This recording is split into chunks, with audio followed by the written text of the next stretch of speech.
Good afternoon, everybody, and welcome to those of you who've been able to join us for this first quarterly investment briefing of the year. I'm going to give people just one more minute to see if a few more people join us. We've got about 70 people signed up today, including all sorts of different investors and enablers of investment, and I'll talk more about what I mean by those as the session begins. But I was pleased to see we've got some TechNation friends on the call today. Matt, our local rep, our EAM as they're known, the Entrepreneur Engagement Manager, and Mike, I think, is signed up too. And Monica from Set Square's joining us, and a few of the bigger VCs from London as well. We've got someone in from MMC and from Bering-Bayer as well. So all my favourite local, Rob's here from Coots, hopefully as well. So a whole bunch of different people interested in the investment ecosystem in the Southwest, and I'm really pleased to bring the event together. So without further ado, let's get started. My name's Briony Phillips. I work for Rocket Makers, where I am the scale-up lead, and I lead a bunch of different marketing projects as well. And as part of my work, I actually give a day pro bono across to TechSpark to run the Investment Activator programme. And this quarterly investment briefing is one part of that programme. So the events have been running for a little over 3 years now, and this is the first one in 2021 on the focused topic of angel investment. And I've got 3 really exciting speakers for us, so hopefully it's going to be a good hour or so of content, and hopefully some time for networking afterwards as well. So these events and the Investment Activator programme are brought to you by 7 different public and private sector sponsors who've sponsored us for 2 years to run this pilot project, and a bunch of different events in the form of Silicon Gorge and the quarterly investment briefing, and also our informal pitching events called Pitch Me. So we're super grateful to them, and I know they would appreciate it as much as I would if you happen to tweet about the content today. So as I say, 70 people signed up is great, but I know there's an awful lot more people interested in investment in the Southwest. So if you happen to be on Twitter and you fancy sharing some of the content or insights that I'm going to be pushing out today and sharing with you, then please use the hashtag QIbriefing just to keep things all together, and hopefully we'll be able to share the story and share the content with other people. As always, I will be sharing this event as a recording, and also my own blog and newsletter, which will go out on Monday, to a community of about 300 investors and enablers in investment who hopefully will continue to engage with the great stuff that's happening in the Southwest. So let's remind ourselves why we're here. As you will know, the quarterly investment briefing, as I say, about 3 years old. And basically, it's designed to bring investors together to network, share and learn. And I extend the invitation also to what I call enablers of investment, who are often the accountants and lawyers, the people who make the deals happen, because I think it's important that we're all on the same page and having the same conversation and sharing great leads and opportunities together as well.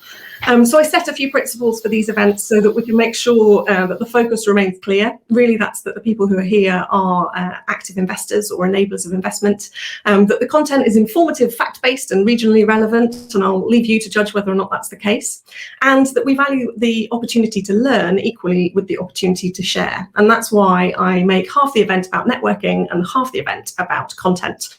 In real life, there'd be lovely lunch, but hopefully you have provided that for yourselves. And that you'll be able to network together as well. So let's move on. Those are our guiding principles. And as I mentioned, the Investment Activator programme does include an event or two which is focused on actual pitch competitions as well. So that's in the form of the Silicon Gorge Investor Showcase. And I'd love to extend an invitation to you all to join us for that event, which is happening at 2 p.m. on the 29th of April. So we've seen over 60 applications from companies looking to raise between £100,000 and £2 million, as you can see, from a real range of different industries. And we've taken them through a 3-stage process. So we had some initial sifting, and then we selected 22 companies to pitch over the last couple of days. And from those, we've taken the 10 finalists who you will see at the showcase on the 29th of April.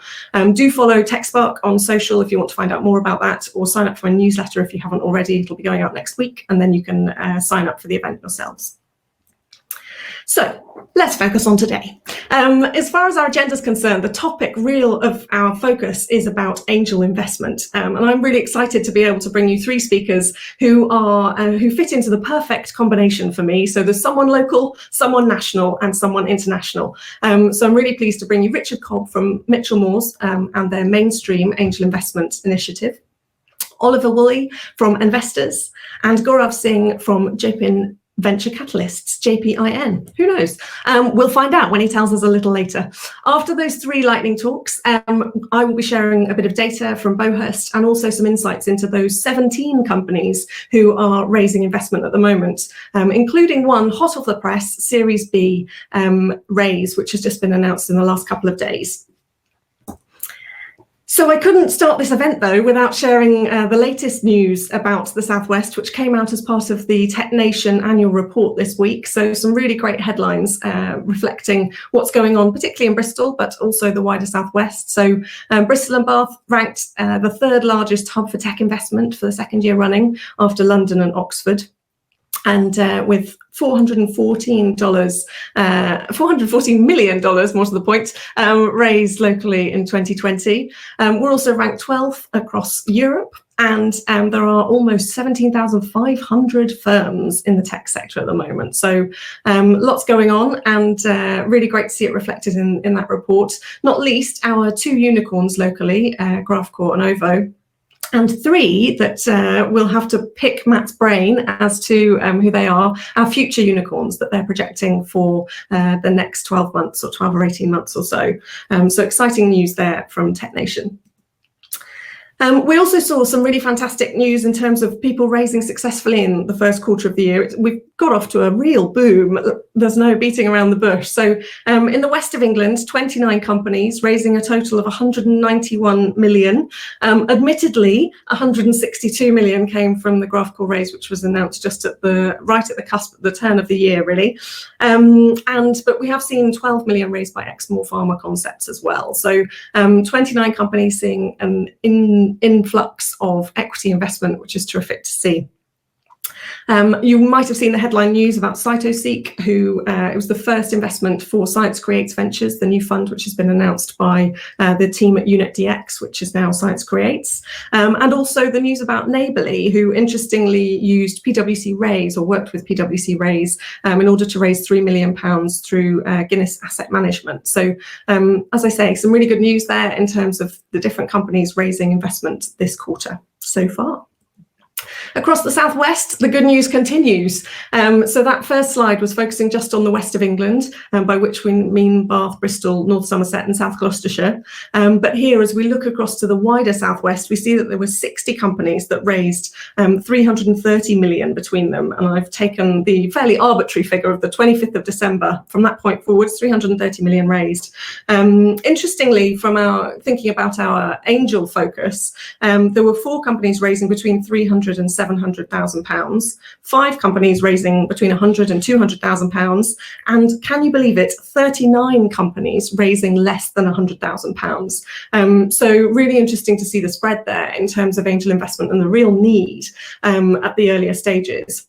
Sadly, though, we've heard already from Beauhurst this year that the kind of reduction in early stage seed investment, which is happening. So at that very early stage, we're seeing less deals happening. And if that data is true, then perhaps we're bucking the trend in the southwest, as I say, with 39 companies raising less than 100,000. But we'd love to see some more effort and energy put into that angel space. So hence, it feels like a really timely thing to have the conversation today. As you can see from my slide, though, there were some really big figures hit by some interesting companies locally and across the southwest, all the way down to Cornwall and Devon, and just Graphcore there in Bristol as well. Other good news in Bristol was just in the last few days, we've seen hit the headlines is Bristol Private Equity Club, who we know well, and hopefully Pete's on the call today, Peter. Essentially new news that they have decided to focus some effort, and about 20% of their investors have decided to put some money behind an initiative to really focus on earlier stage startups. So they clearly read the same research I've been reading from Beauhurst in terms of that area of need. So for their BPEC Seed fund, they will be investing less than £150,000 in companies that are less than 2 years old and who have assets of less than £200,000, so or worth less than £200,000. So that's being led by Peter Lockett, Ben Cooper and Sam Simpson. And as I say, you can Google and find some more news about that and get in touch with the team there as well. Across the Southwest, though, there are a significant number of angel groups now, and this slide has expanded a little since I tweeted it out just yesterday afternoon, even, with a few additional names being added.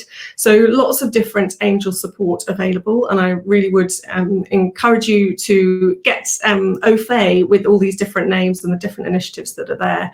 There's more information available on our website, invest-southwest.com, to find out more about some of these. So without further ado, and after that short context, I'm going to invite our first speaker, Richard Cobb, to join me on the virtual stage. He's going to be telling us a little bit about Mitchell Moore's Mainstream, and I'm really pleased to bring that story to this audience because it's something I've been watching from afar for a little while.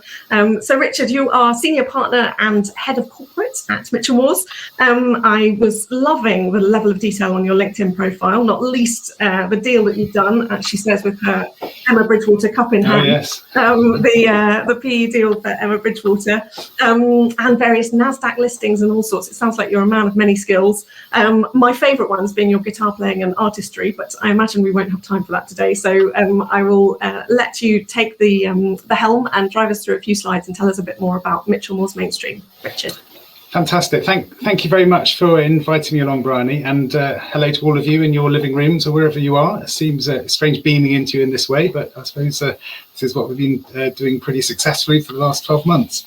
Perhaps if you can go on to the next slide +1, that would be wonderful. Obviously, we haven't got a huge amount of time, so what I wanted to do was just explain what we have done in terms of the angel investment ecosystem, for want of a more interesting word, and what it really boils down to is two initiatives that we've set up in the last 18 months. There's one which is the one I've got a slide up there, which is called My Ventures, and I'll talk briefly about that. And then there is the Mainstream Angel Investor Network. Mainstream stands for Mitchell Moore's Angel Investor Network, but we didn't really want to put our name on the tin because it's very much around the network rather than us being a law firm that obviously gets involved in this world. The two do stick together. So the My Ventures is aimed more at the company than the angels, but clearly a lot of people who come to us are themselves investors in the businesses, and we thought it was useful to tie the two together. So if I just explain My Ventures, basically we have it's like an incubator program where we have up to 10 companies brought in who sort of meet our criteria. And what we really do is give them an extra level of support that those early stage companies need. We give them some fee discounts for a period of 12 months, just because obviously that's a good thing for every company in the stage before they want to pay everything that they raise over in professional fees. But the most important thing is that we bring them into a network where they can get some of their core legal work done, but it's also very much around mentoring, and we allocate a member of the team to speak to them on a free basis once a month, introduce them potentially to investors, which I'll come on to, but also to other people who can provide support in growing their business. And I've listed some of the sectors that we are interested in there. And I say we have limited it to 10 because we get more than that in terms of clients that come to us and want that sort of support. And we felt by allowing us to select and really focus on the really positively encouraging ones, that would allow us to really sort of basically generate more benefit. Perhaps if you can go on to the next slide. The criteria for My Ventures is not brand new companies. We're looking for companies which are basically at 100,000 revenue or just about to be, maybe with a flick of a switch sort of thing. Because at that level, we find that coming to a firm our size with our connections probably delivers more value than the sort of day one sort of stage of things. And quite often, companies that come to us may be looking to raise significant funds in the next 12 months. And obviously, that's why to be in there with a view to helping them with that is obviously very useful. So if you go to the next slide, I haven't put up a list of all of those companies, but just to give an illustration, one of the companies that we have been helping is Once I've Gone, which is the Cornish-based death tech business, I suppose you could call it. I'm sure they don't, but it's basically a business all around helping people sort out their affairs before they pass on. And obviously through the pandemic, they saw a quite significant degree of raised interest with people, A, stuck at home, and B, looking at the future with slightly more realistic spectacles on, I suppose. And that's the sort of company for whom we help set up all their partnership arrangements with various suppliers and people that they co-supply with. So that's my ventures in a nutshell. Perhaps if you move on, I'll explain the main event here, which is Mainstream. This basically grew out of what we were doing day to day, which was quite often helping individuals out of our high net worth client base make angel investments. We've done that for years. We did see a significant increase in the number of clients coming to us for that sort of service, so we knew there was a demand. And we'd always rather quietly made introductions and made connections, because that's what you do when you've got a good, reputation and black book in a region.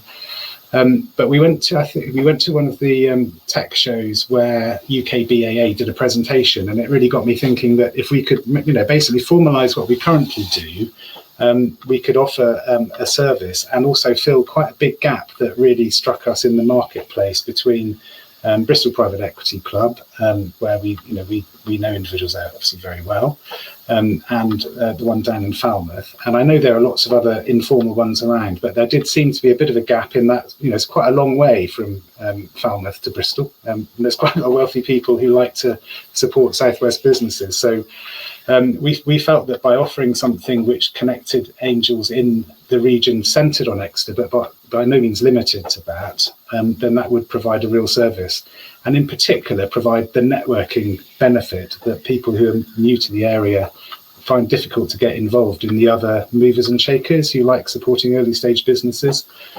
So we basically set it up using UK BAA membership, and we set it up so that we have a network of 50 active angel investors. Now our list is longer than that already, but we're going to basically maintain it at that sort of number, which we think is the right sort of number, whereby, if you're not engaging with it, then, give up your place for somebody who is. And I think that's important to keep, active people, not just those who occasionally dip in to see what's around. We've restricted it so it is only people who are willing to make investments rather than those who are willing to advise people making investments. And it's not, obviously there are some advisors who are in a position to make investments, and that's fine. You can come along, whether you're, whatever professional you are. But we want people really who, even if they choose not to each time, have the ability to invest at the £25,000 plus level, really just to, avoid going to the other end of the market where, the sort of crowdfunding type market. But as I said, there's no strict limit, and so you can invest less, and particularly as part of a group, that's quite common. We launched this during the pandemic last April, I think, and so we've been doing events online, which have been quite effective, to be honest. But we're looking forward to doing a mix of online and real live events, and probably for a year, maybe with some additional events for networking, maybe some knowledge sharing, training sort of thing. And we've got a Slack group, and we will share all the pitch companies happy for us to share their IMs outside that sort of cycle of events. So we have basically a virtual file of people who are looking to raise, and we can follow up at any time with any of those.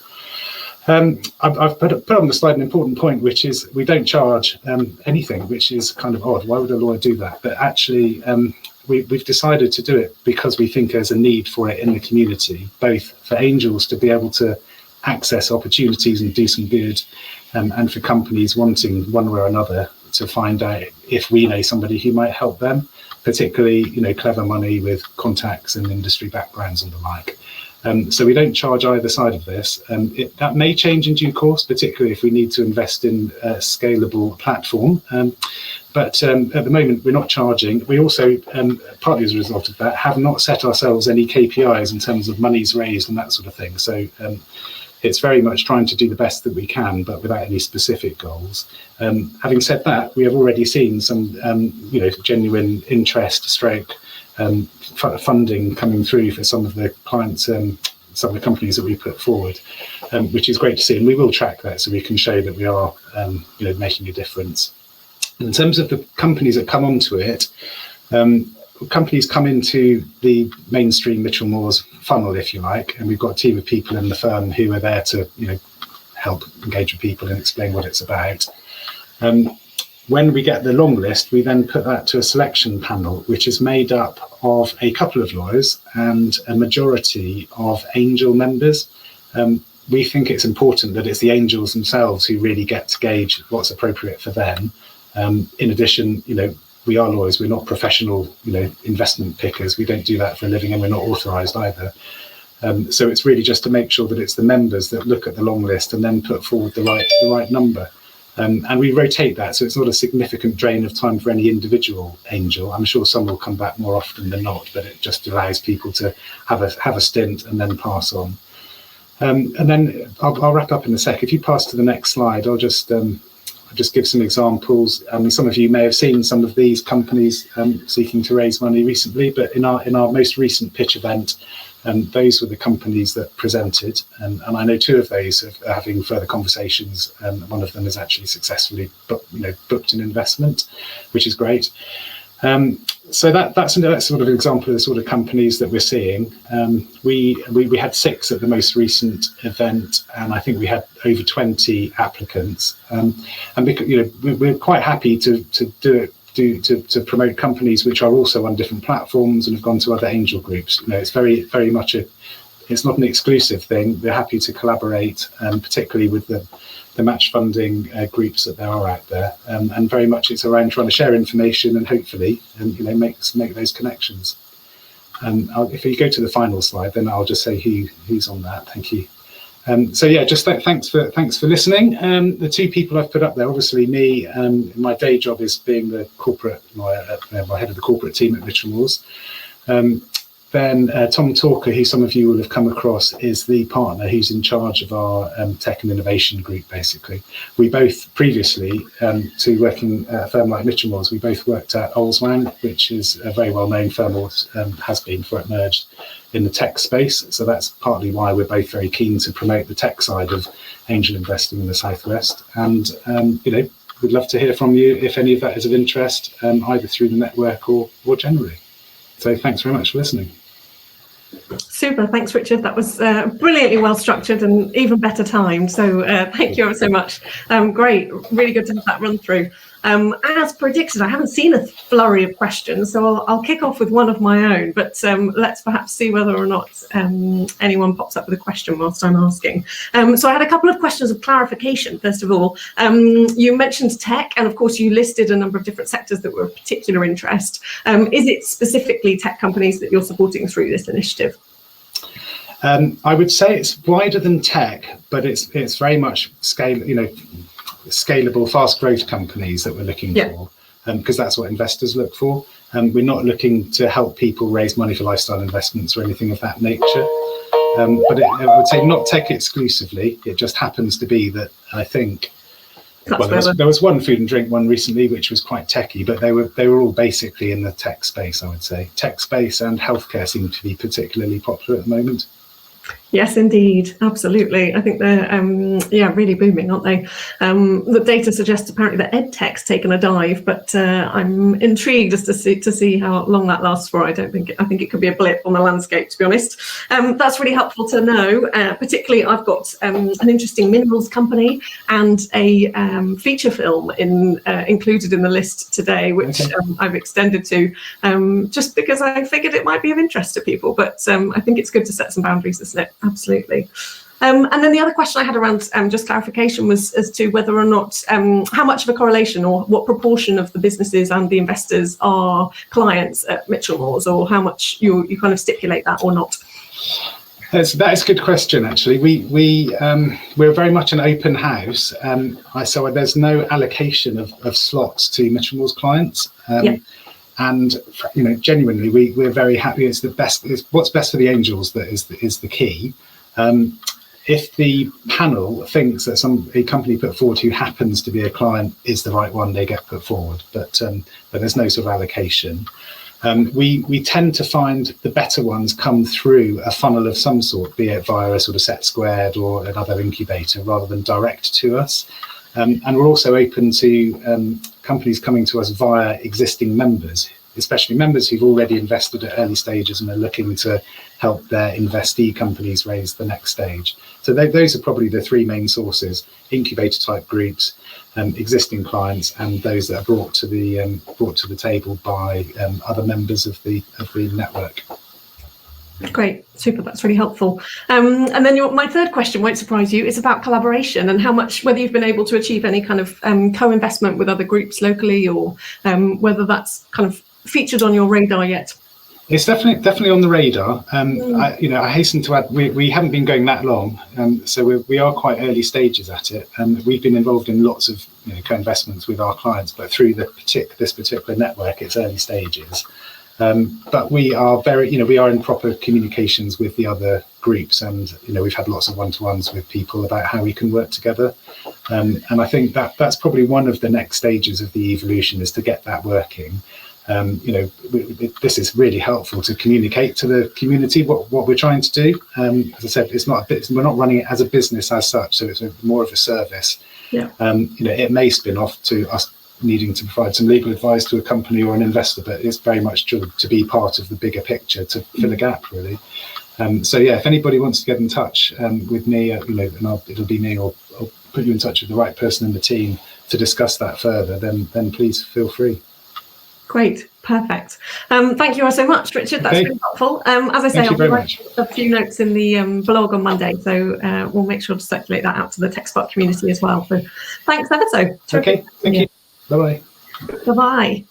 So let me click forwards just one slide to welcome our second speaker to the stage. Oliver, it's awesome to have you here. You are, of course, the CEO of Investors, the director of the UK Crowdfunding Association as well. Another very fruitful discovery on LinkedIn last night. And I love the way you describe Investors as a network of networks for investors and for the growing companies, which literally couldn't be more up my street if it tried. And then I discovered your previous life as a man of many health food shops, and something to do with sausages as well, which, as a nutritional therapist in my spare time, literally made me think, gosh, this may be my new favourite person in the world. But Oliver, that's not what you're here to talk about. You've very kindly agreed to talk to us a little bit about Investors and to share a kind of regional perspective on that and the direction that you're taking at the moment. So I will hand over the virtual stage to you. Thanks ever so much, Oliver. Thanks, Briony. Yes, my name's Oliver Woolley. As Investors, connecting entrepreneurs with investors. So next slide, please. As Briony said, when I left Bristol University, I decided not to become an accountant with Spicer and Pegler, but instead I opened up health food stores and sausage shops and sandwich shops, which I sold in 1997. And then I made 3 investments of £25,000 into 3 startups. And as someone said, my track record was unblemished by success. In other words, all 3 of them went bust. And I just thought there must be a better way of doing it. So we set up initially investors, entrepreneurs and investors, and there was a small group of 50 of us. And that's sort of, that's how I started. Next slide, please. So we have Investors Prime Investor Club. We now have around 4,000 people registered on it. But actually, following on from Richard's comments, the optimum size for a private investor network is actually 150. It's called the Dunbar number. So instead of growing our network even larger, we've invested around £2 million on developing our own FCA regulated platform. And we now then license that out to lots and lots of other investor groups, including Set Squared and various others, and actually including JPIN. And I think it's coincidence that Gaurav is talking later, and JPIN are one of our network partners. So each one owns and controls its own investors and companies, but also then we can share deals with other networks. So we've got other networks which are very sector specific or location specific. So we've got Expedia, who only invest into automotive technologies. We've got Box, who only do AI, and AI. We've got OBN who do life sciences. So it's sort of sector-specific groups. Next slide, please. So, oh yes, so this is our marketing peeps like this to go up saying how wonderful we are. We were voted most active angel network by Beauhurst. We're members of UK BAA and UK Crowdfunding Association. We've won lots of awards and we're FCA regulated. So thank you. Next slide. So this is, we've done around 250 investments and over 150 million pounds. And it's a very risky thing. So, and the market, if you look in the middle, over 56% of deals go bust. So, and only 9% or 3 out of 33 are successful. So we're thankful that we've had fewer successes, we have more successes and fewer failures. We've had around 40 or so, 45 failures. And we've had some great successes. So next slide, please. So when it works well, it works really, really well. So we've had 3 which have done very well. Chargemaster, which started off, these all started in a recession, or at least got through the last recession. So Chargemaster started at 2 million valuation and then was acquired for BP for 130 million. Ebury was a unicorn, which was valued at $1 billion by Santander. Parking Eye does vehicle number plate recognition things, and 3 investors invested 250 grand, and when it was bought by Capita for 50 million, they made 13.2 million. So there's great successes. We try and say, well, we're looking for more like that. Next slide, please. But it's, what's happening at the moment, we have been through quite extraordinary times with COVID and coronavirus. Next slide, please. And what we found, we're speaking to a number of investors who are sort of sitting on their hands a bit. Certainly some of the more experienced angel investors are keeping their powder dry to sort of support their existing companies. So typically, business angel investors worth about 5 million quid. They've got a good section in property, pension bonds and stuff like this. And this is their top 5 to 10% that they want to play with. And they typically have 6 to 10 investments in early stage startups. And so at the moment, they are trying to sort of make sure that they can support some of them which are having struggling. Notwithstanding that, there's opportunistic opportunities here. There are still outstanding investment opportunities. We get up to 150 proposals sent to us a month. I mean, I can get 5 decks sent to me a day, and there are some outstanding companies coming through. One of the things that needs to be clarified early on is why a company is raising money. A lot of them are raising money just to sort of keep the lights on. And actually, in some cases, it's more of a recovery situation. So we have to sort of dig a little deep into that to work out why they are raising money. Next slide, please. This is how to increase the chances of investment. So typically, we are working with early stage companies looking to raise £500,000. We work with business angel investors. The minimum investment is 25,000. The average investment is around 41,000 per investor per deal. So we're sort of slightly above the crowd in that respect. And these are the things that companies need to do. First of all, it's sort of making sure that they really are investment ready. It's quite frustrating as an investor. I mean, I'm still a private investor as well. So I'll get a deck sent to me, and it will say all the wonderful things about they've all got, the strength of the management team, exciting product and service, scale and growth and things like that. Then we want to sort of quickly look under the bonnet and just see if all the other things stack up. Like there is the balance sheet, for starters, it's got a balance. And even if it's a startup, we want to see what the balance sheet is so we can see what debts or obligations are for the company.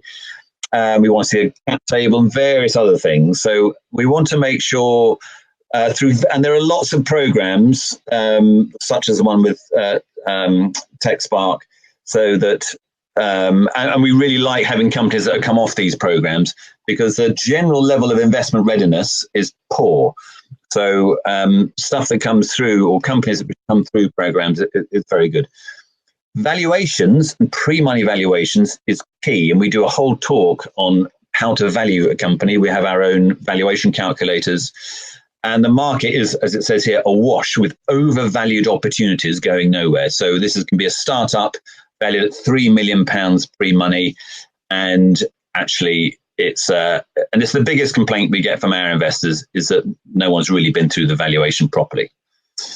Build a board, and a lot of early stage, and certainly a lot of startups don't have a board, but actually as part of the fundraising process, it can be incredibly helpful to get a non-exec chair or non-exec director who can give so much benefit to strengthen the proposition and strengthen the team. And actually, as they grow, a good chair and a good board will be supportive in providing strategic advice and support, as well as helping with the fundraising. And finally, it's connecting with local communities, or your own communities and sectorial communities. So what I mean by that is that, I've got a discussion this afternoon with a company that's invented and patented its own toilet, which comes in and out. It's a sort of a secret toilet, secret loo. It sounds bizarre, but and they're based in the southwest, and so we'll be speaking to people. So a lot of angel investors invest within 2 hours of where they live and work, and also a lot of investors invest into what they know. So so that's something that certainly we're looking at, and a company should also try and source investments from first of all locally, and also from within their own sector. Next slide, please. So we've been asked, well, what does a good deal look like? And here are some points. So valuation, I've always mentioned, a full-time management team. Rather than sort of people just playing at it, and as we said, an independent chair. So if we get someone in their business card says founder, president, chairman, and CEO, we sort of gather our children, run to the hills, thinking, no, that's going to not give us a lot of confidence. So we're looking for companies which have got the potential for explosive growth, not sort of lifestyle companies. EIS and SEIS is very important. Also, it's incredibly important for companies that you get a proper tax advisor to advise on SEIS and EIS. We've seen so many problems with companies that haven't submitted the right forms at the right time, and EIS has then been removed, and it's a big problem. So don't try and do it yourself. Don't even try and put in the advanced assurance yourself. Get a company, an advisor to do it, and it will massively increase your chances of success. And the exit is something that we need to understand as to how the companies are going to how the investors are going to get their money back. Slide, please. So how can we help? Next slide, please. We've got our own platform, and we have our own investment readiness team. And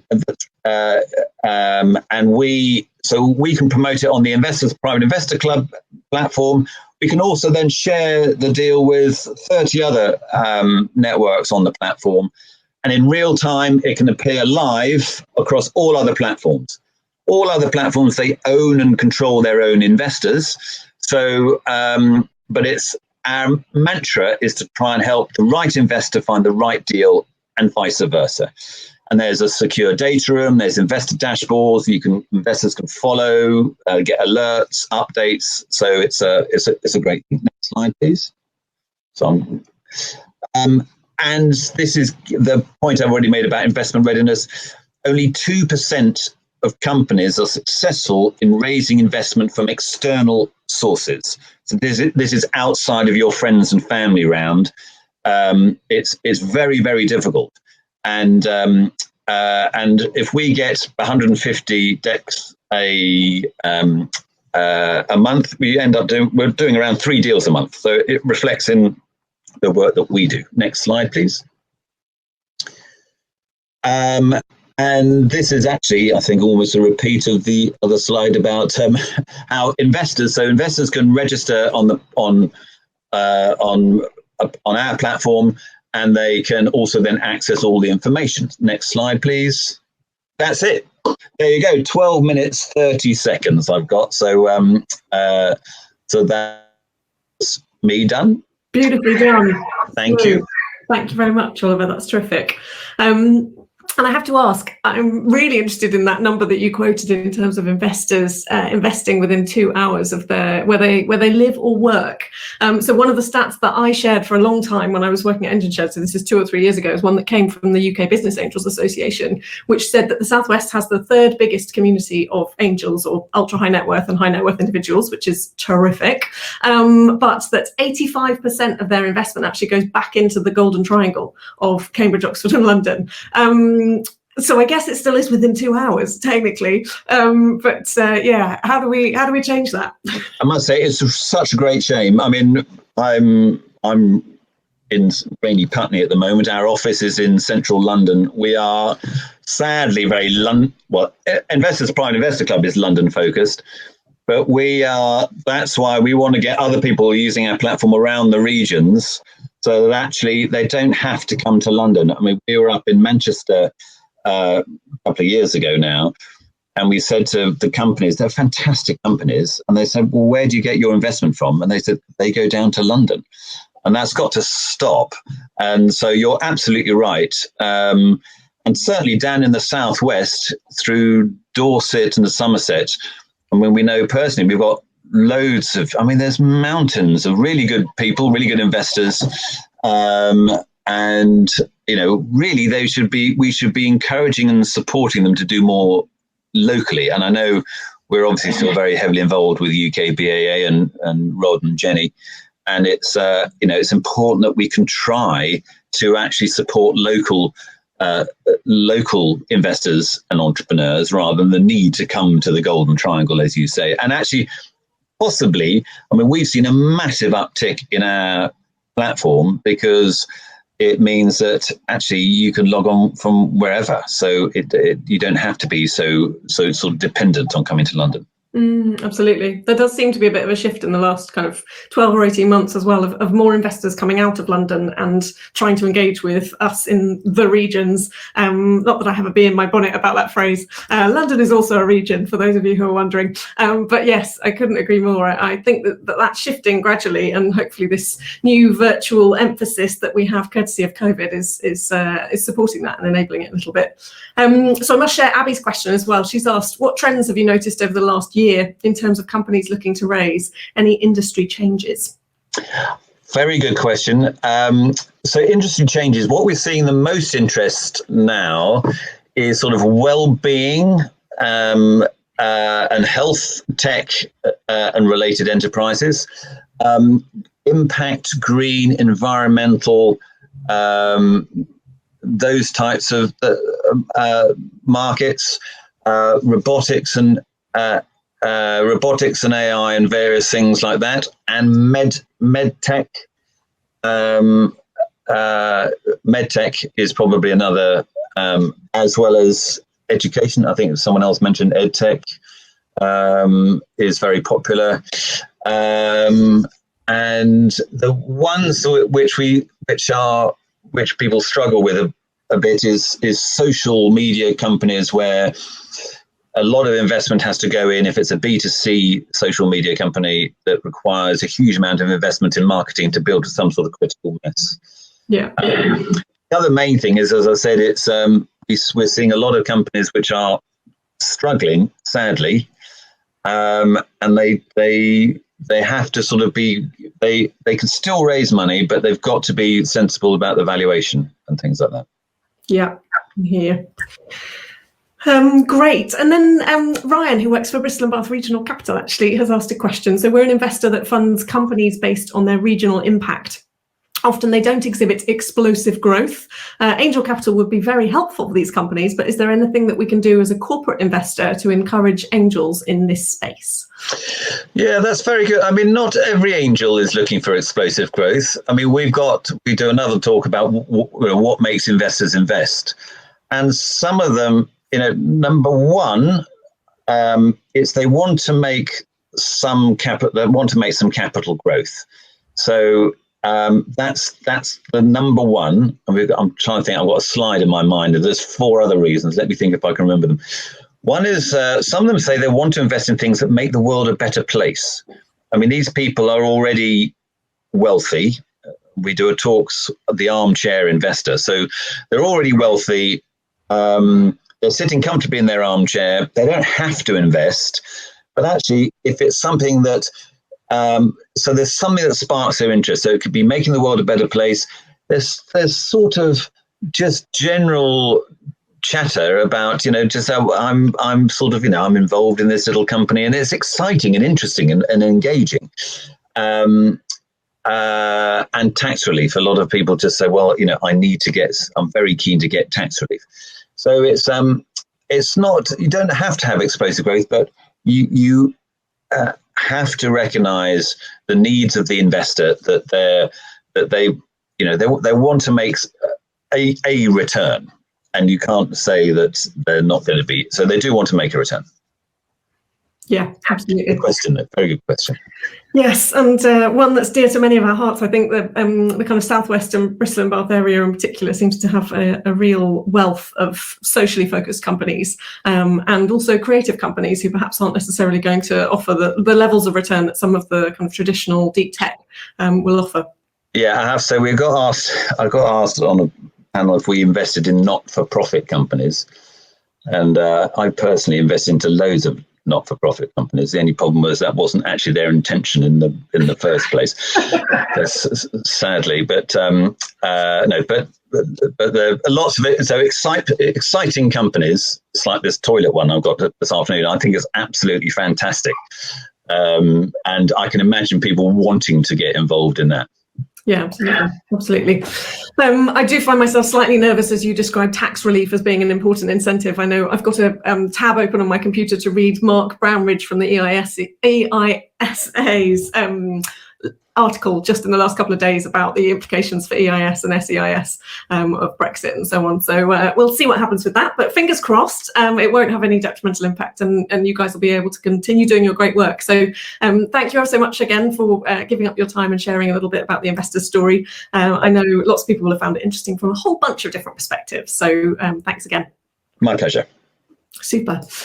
So that brings us on to our final lightning speaker for today. So Gaurav joins us. I was genuinely overjoyed to hear your story when I found myself on a roundtable with the UK Business Angels Association, and you were talking so enthusiastically about the power of what you called second and third tier cities in making your work succeed across really enabling a kind of corridor of entrepreneurship between India and the UK. So I'm excited for you to be able to share that with this community, partly because I think it's an inspiring story, and I feel like there's more that we could do in this country to engage and support our second and third tier cities to have effective investment ecosystems, and partly because I know there's many companies locally who many of the people on the call will work with who may well be interested in working with Indian investors and expanding their reach. So Gaurav, I'm super grateful to you for giving up your time, and I will hand over the mic. Oh, has he just disappeared?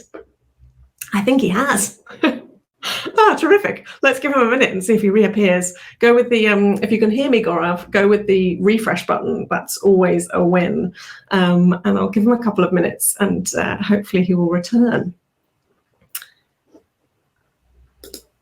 There's a backstage button. There we go. Perfect.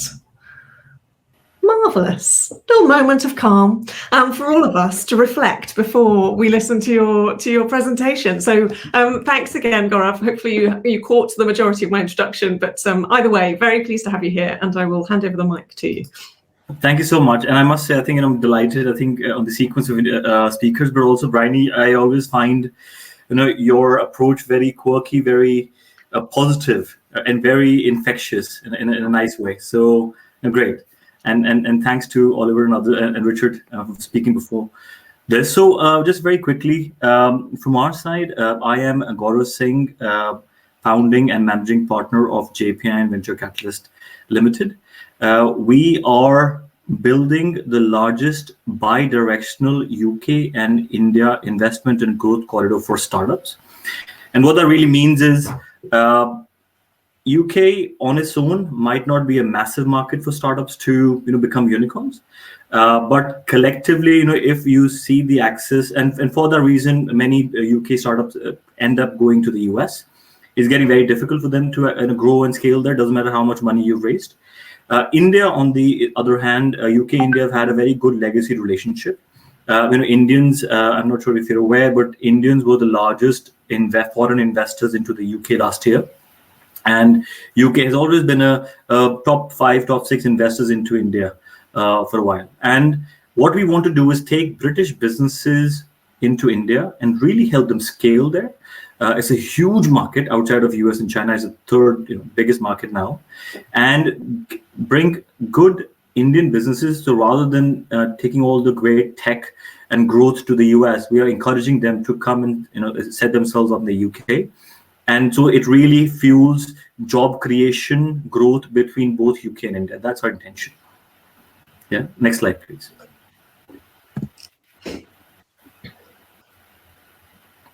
So we are in the UK for 10 years old. On our startup side, this business is 5 years old. But within those 5 years, we've been very aggressive, very successful. And we are now ranked as 3rd most active early stage investors globally. And this is a big jump from Crunchbase ranking us as top 7th in 2019. We are very selective in the investments we make, but just like everyone else. 15,000 startups we've evaluated, invested in 150 of them, around 225 million pumped into the economy. Our portfolio actually now sits at 2 billion plus a 10 billion OYO hotels unicorn, so doing well. And the reason why we are where we are now is because just like when Oliver mentioned the Magic Triangle or London, where everyone focuses on, there is Birmingham, Manchester, Leicester, Scotland, Wales, Ireland, right? We need to be fully connected. Same as a challenge in India, or was a challenge where everyone focused on Delhi, Mumbai, Bangalore, the metros. 80% of India lives outside of that. Just like the UK, there is a lot of capital. There are actually billions sitting in each of those cities, small or large, as well as true access to startups. So we've nurtured a lot of the India accordingly, but 41 tier 2, tier 3 cities we're in. Which is why when we say that we can help scale someone, I'm not just talking, right? We've done it because that is our access. Same in the UK, we are nurturing pan UK, every county, every state, every city, just to make sure that we are better connected. Right? Next slide, please. Again, for impact investors, we've invested around 150 million in the Indian economy. It was largely an India growth story, and now we are focusing on both UK and India growth story. 2 million plus small businesses uplifted, 43,000 micro entrepreneurs created. Many didn't have a job before.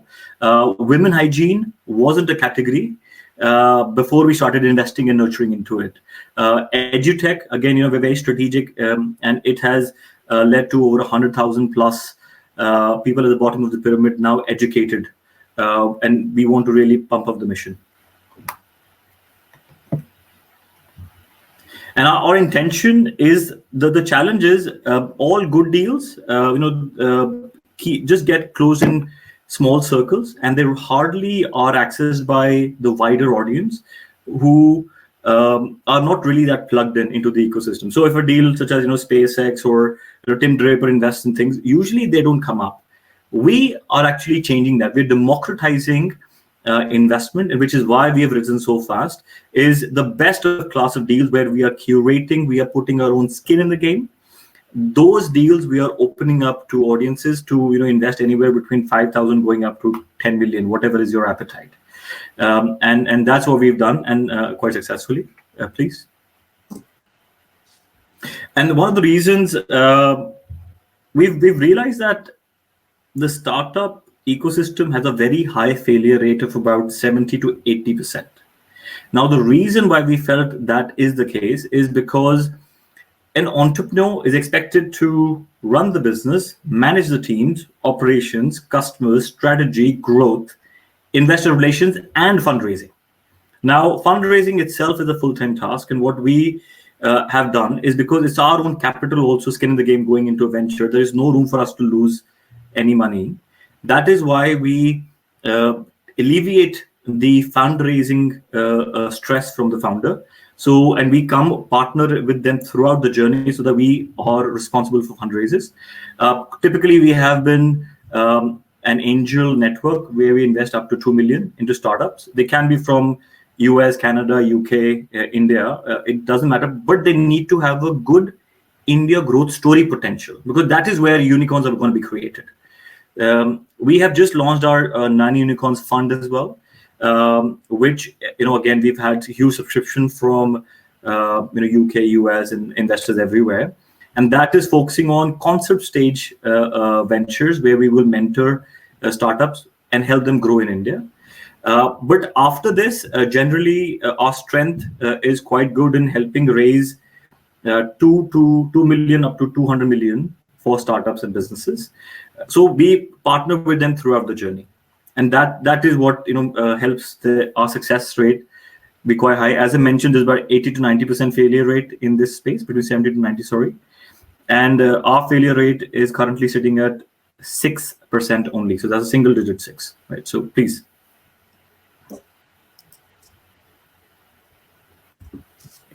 And just generally about us, so I come from a multi-family office background, worked for some of the largest families globally.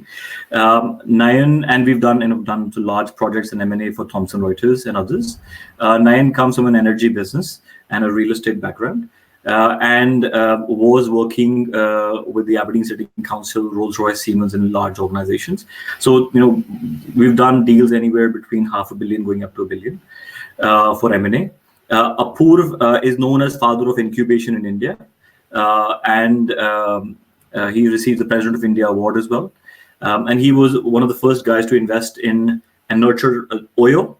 Oyo Hotels is, this guy, Ritesh Agarwal, 17-year-old, who had a brilliant idea from a tier 2, tier 3 city. And we paid for his flight. We nurtured, we changed the business plan, so it's unique. And then gave the first capital into it. And in 3 years, it had delivered. SoftBank had backed it, and he's now the second youngest billionaire in the world, and self-made billionaire. And our investors got about 250x return in 3 years. That's just an example, right? So similarly, other co-founders, Anuj Golecha and Anil Jain, are top 10 angels of the country. Gaurav Jain, again, comes from a strong private wealth management background. And you see, we have a huge team of, this is just a glimpse of a very big team for that very detailed due diligence on startups while we curate them. They really handhold our investors, co-investors throughout the journey, and they handhold the entrepreneurs throughout the journey as well. And this is just a glimpse of some of our shareholders of the business. So Ritesh Agarwal, I just spoke to you about, the second youngest self-made billionaire. They're all our shareholders. Mr. Damani's fourth Forbes richest Indian now. Haldiram's, again, a household name. Mark Brownridge, you mentioned, briony, the shareholder as well. And a whole series of extremely highly regarded investors, mentors have invested in our business to help make this UK-India corridor the largest player, please. So there's a lot of credibility that we bring to the table. And we were awarded the House of Lords as well for our execution on the UK-India space. And we have had numerous coverage from Forbes, City AM last week. And so, and Nayan also received the Euro of India 40 under 40, please. We are FC authorized. We take it extremely seriously, and we are appointed representatives of investors. Oliver, which I have every single time I hear Oliver, there's so much to learn. So, and I really want to nick some of his slides. Very, very good. And again, as I said, our focus is UK, India, and we can help businesses grow globally, and they can be from anywhere, but the large growth is going to come from India. Next, please. And we look at EIS, SEIS opportunities, seed generally. Very interesting, Credit Suisse just a couple of weeks back actually gave a global note. It's telling everyone to now start heavily investing into India, because India growth is where China and US were about 20-25 years ago. Those people who've invested in those markets have minted. So either you've invested or you've missed out and you don't want to miss out again, right? So that's what Credit Suisse is saying. And so this is a very important. UK, US, of course, were the first ones to come up with Silicon Valley and startup investments. China learned from it, and you can see US and China have delivered 200 unicorns already, and about 436 in the making for the US and about 2,000 plus for China. But China last year had 1 million startups. US almost 500,000 startups. Actually, the number of 34 that you see here has just been updated. Credit Suisse has just come up with a report saying people thought India had 34 unicorns. India has 100 unicorns already.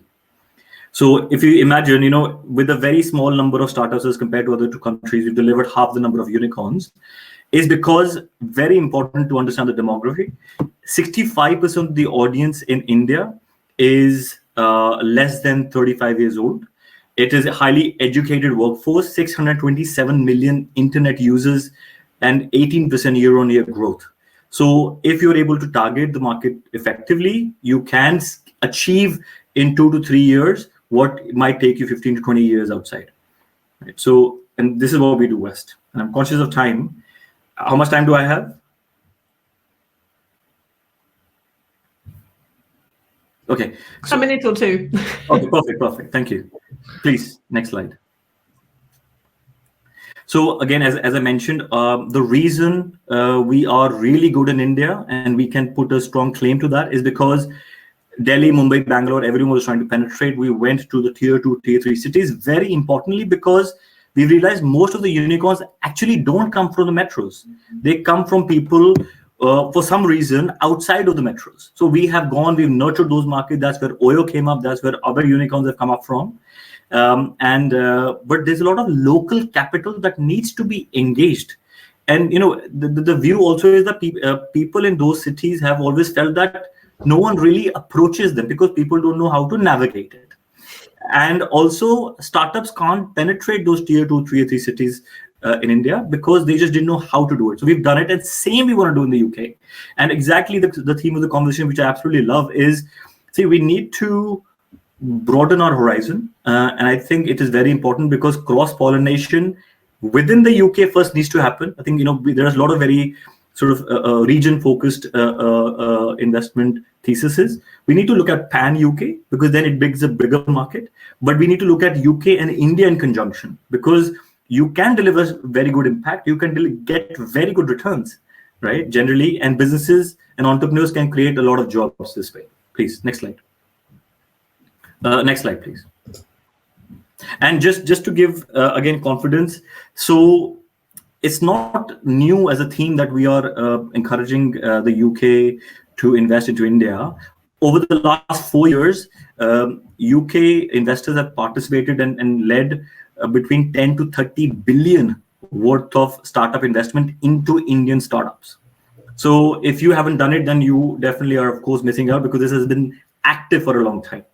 Right. So, yes. And for us, we are not just tech focused. For us, it's any business which doesn't have a unicorn in that space already is the one we back. It could be robotics, could be EV, could be fashion, retail, shoes. I mean, again, whatever is the unique proposition, if it is something that the masses will consume and adopt, that is what we back. So, again, businesses from all around the world that wanted to access India, we've really done that. And yes, please, next slide. And I think just almost.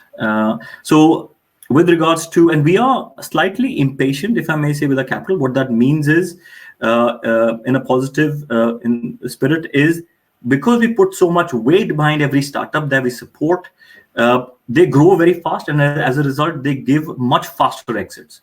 So Bharat Pay is the first one, SME e-wallet. Within 2 years, is actually given us an 80x return back to investors, not on paper, back into the bank account. It's a unicorn now.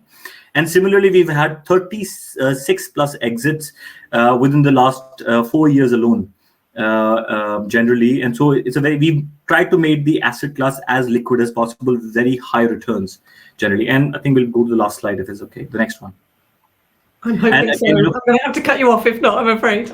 No, sure, absolutely. And again, just, for us, deal curation is very critical because we put our own skin in the game before we ask anyone else to come in. And Google, Facebook, all the top players, they constantly look for us to co-invest, and we collectively collaborate in helping startups grow. I hope that was helpful, and sorry I ran a little over. That's quite all right. It was fascinating, and some of my favourite sound bites came towards the end. So I thank you gratefully. But I will not, unfortunately, be able to give any time for questions. But I'm sure people will contact you directly if they would like to find out more. And I know that you are already talking to colleagues at Set Squared and various other places locally as well. So I will continue to do what I can to connect you in. And thank you once again for taking the time today. Thank you so much.